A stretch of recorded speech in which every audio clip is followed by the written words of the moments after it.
Well, most people may not realize how much you've been doing in this protecting and defending space, Cam, whether we're talking about militaries at home and overseas or public safety and law enforcement operations through your hardware and software solutions. So there's a lot to catch up on, especially, I mean, I can barely keep up, Cam, with what you've been doing since last year.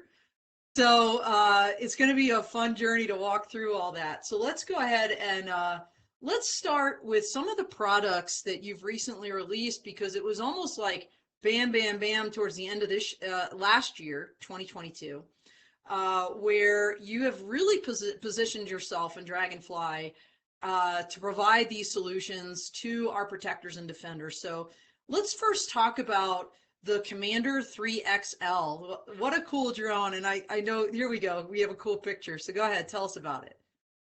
Yeah, so the Commander 3XL is, we've really tried to position it as the Swiss Army knife of drones.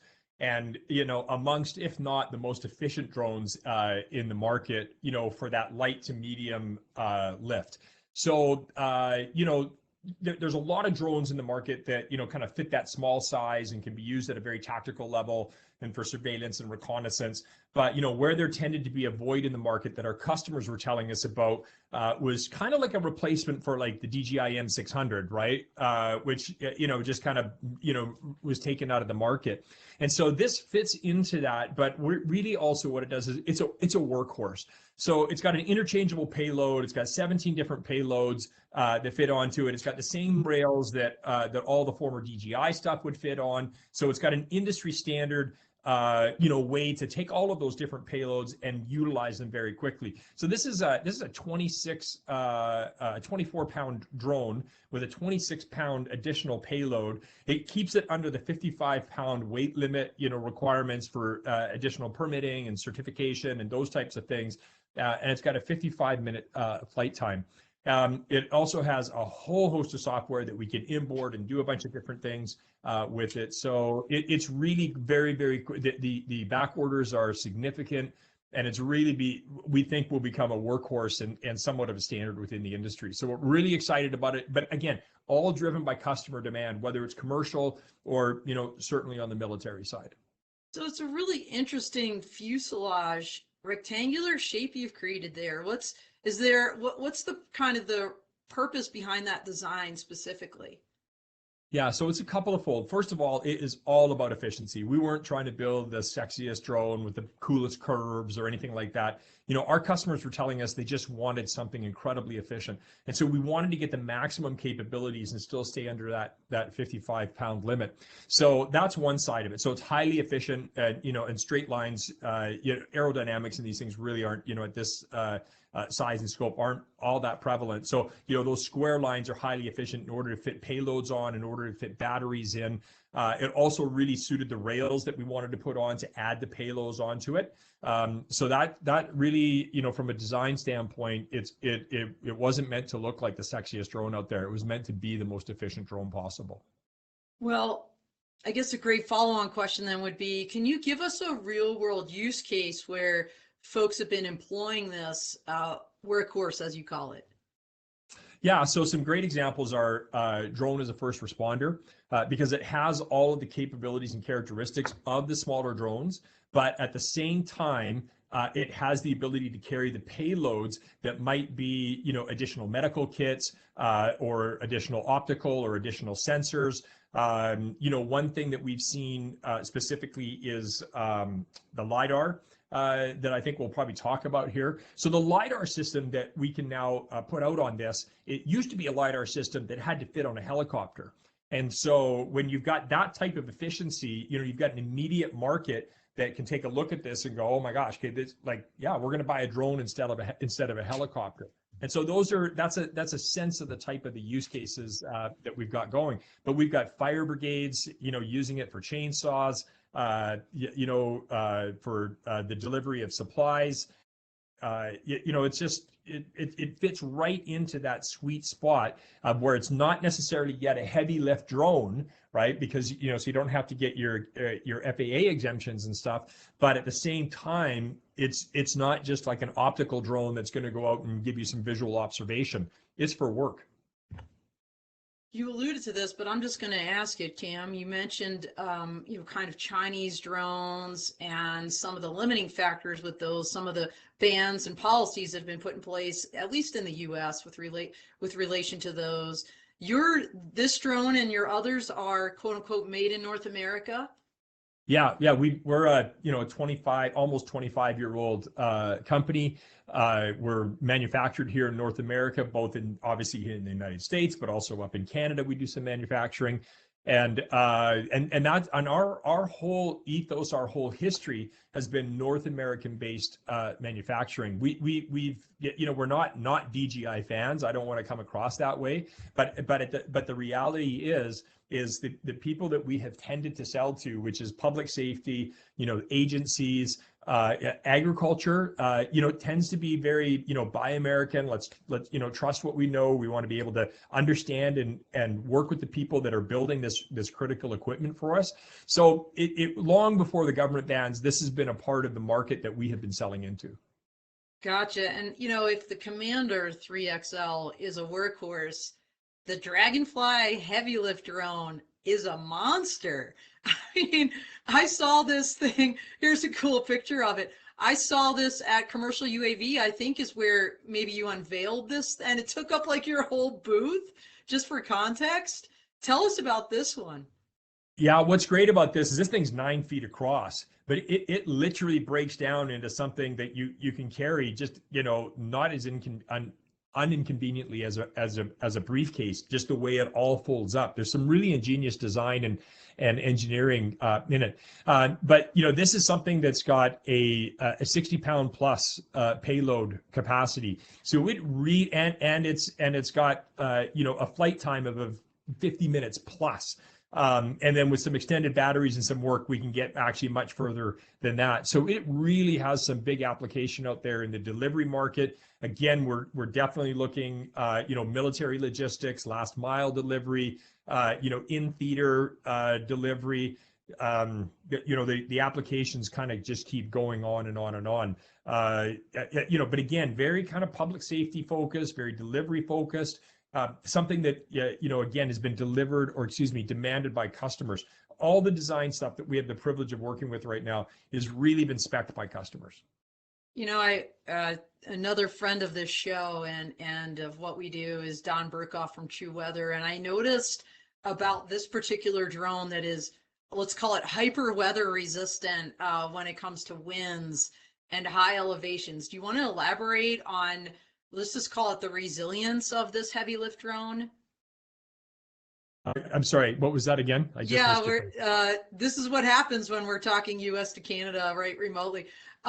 So that heavy lift drone, right, is hyper resilient when it comes to weather, things like wind and, so can you kind of elaborate a little bit on that? Because that's significant.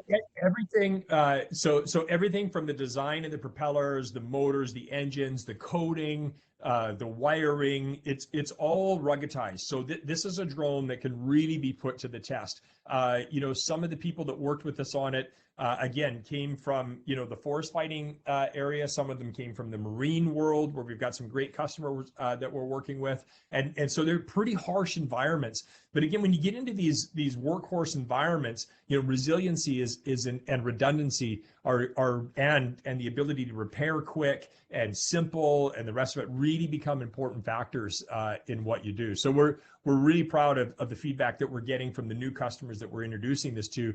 And they're going like, oh, we didn't even think of that. Of course, we've got to have that, so that's the type of feedback that we're getting. We're doing a ton of testing, not a ton of testing, we're doing a ton of demos, at our Texas facility. And we crank up the heat there. We put it to the test in terms of wind, up on the Vancouver coast. We really hammered on the rain side. So we're pretty excited about its capabilities and its resiliency.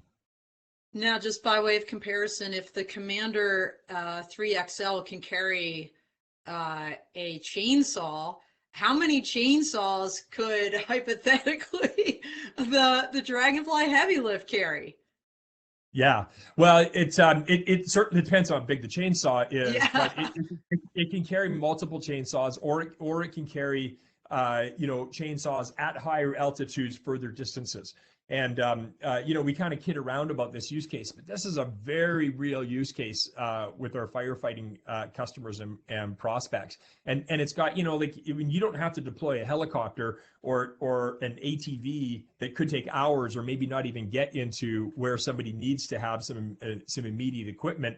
The heavy lift drone, as well as the Commander 3XL, they come with multiple release mechanisms, whether it's drop, land, or winch. And so again, these were all things that were designed around with customers saying, what if we get into this situation, or what if we get into that situation? And exactly how do we address this? So, I think Draganfly from a product standpoint is really finding its niche in that workhorse category.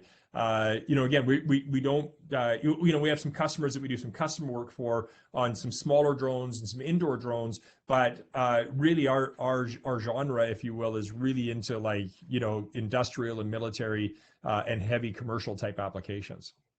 Now, another thing you can do, obviously, is put pretty heavy and big sensors on the Draganfly Heavy Lift drone. So tell us a little bit about some of those packages. Yeah, so as we had alluded to earlier, LiDAR as an example, the LiDAR system, which we designed, and it'll take multiple different types of LiDAR systems, but the LiDAR systems that can go on this heavy lift are now LiDAR systems that before you had to use airplanes or helicopters for. So there's a couple of benefits there. Obviously, cost, access, and you're actually getting the LiDAR closer, to your object and your subject. So even some of the resolution in the point cloud can be increased and improved alongside of the other advantages. But it can carry multiple sensors at the same time. So along with your LiDAR, you may be doing optical, you may be doing environmental sensors, you may be doing a bunch of things. So you're saving mission time and incorporating multiple types of data in this. We're really surprised how many of our customers are looking at not necessarily the payload capacity in terms of weight that it can carry, but they're very interested in its capacity because of its battery life. Like, it's a big drone, it can carry a lot of batteries, so you can put a lot of sensors on there. So even if the sensors aren't that heavy, you get extended time and use out of those sensors. So some of the unintended consequences that we're seeing of this, I think, is really helping, kind of set the tone for what will happen in the industrial space. Well, and the LiDAR that we just showed is one of your newer products, and it actually has a best-in-class laser scanner. Do you want to tell us a little bit about, like, that particular sensor package and why you guys created that? Yeah, so we created that for a number of reasons. The same thing that's happened in the drone space in terms of concerns around foreign companies and the manufacture of their product, we see that now happening in the sensor space. And we had very specific requests coming in from a number of customer opportunities about that concern. Is it, specifically a Chinese product or a foreign national product that quite frankly, the sensor is more, more important than the drone in terms of collecting data. Now, a lot of North American made sensors in this category are quite expensive. So what we've tried to do is come in with a sensor package. This is a very sophisticated LiDAR, but come in with a sensor package that's priced below, the typical North American space, but, certainly more expensive than, say, a Chinese product. But it has all the added benefits of being manufactured in North America, all the security, all the assurances, all the representations and warranties that we have to make. So this isn't, this isn't a $20,000. This is a $250,000 type sensor system. And the advantage of it, of course, is that you can run it on a drone also, as opposed to a helicopter or an airplane or something like that. So that's again very, very specifically driven by customer requests, and we're seeing great uptake and great interest because of that.